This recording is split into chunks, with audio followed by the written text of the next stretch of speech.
Why do I start people out with hip and glute exercises? If you are new to the fitness world, then this video is definitely for you. If you're someone that is well versed, then go ahead, scroll on to the next video. It's cool. Just like our shoulders, our hips are capable of a great deal of range of motion.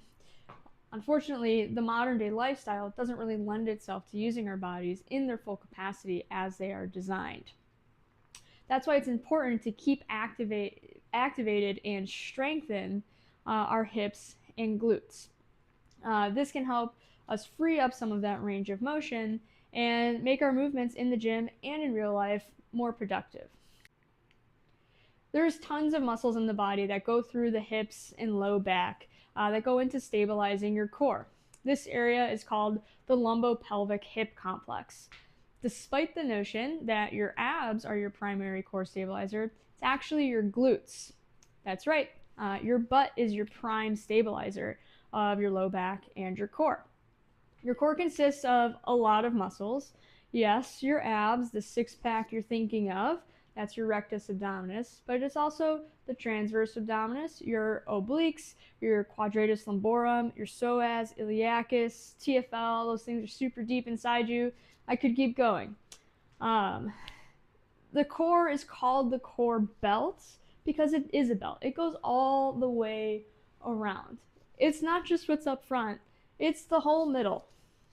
So before I like to get into anything that's too progressed, I like to make sure that this whole area is strong and stable and active to make sure that you're well supported before moving forward too quickly. Hip and glute exercises offer you the opportunity to gain some stability in your movements by strengthening your secondary movers.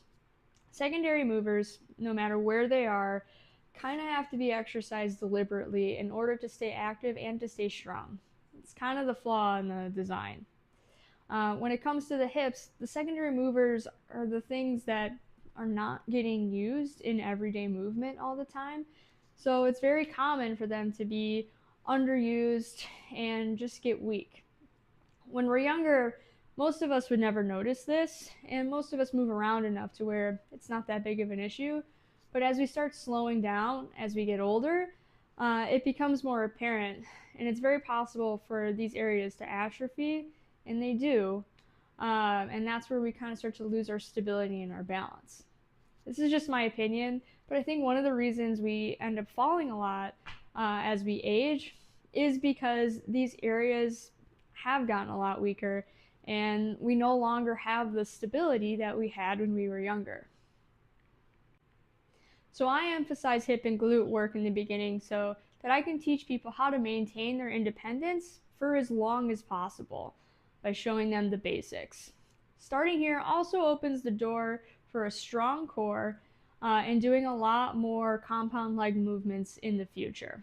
We don't stay in this place forever. It's just a means to an end.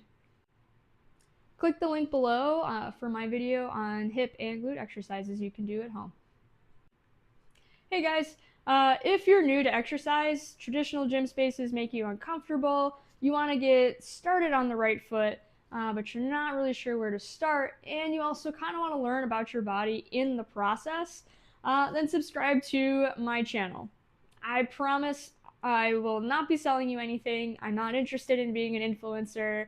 I'm just interested in educating. My editing skills are crap. So this is a no frills, mostly doing it for my friends kind of thing. But I'd love to have you. I'd love to answer your questions.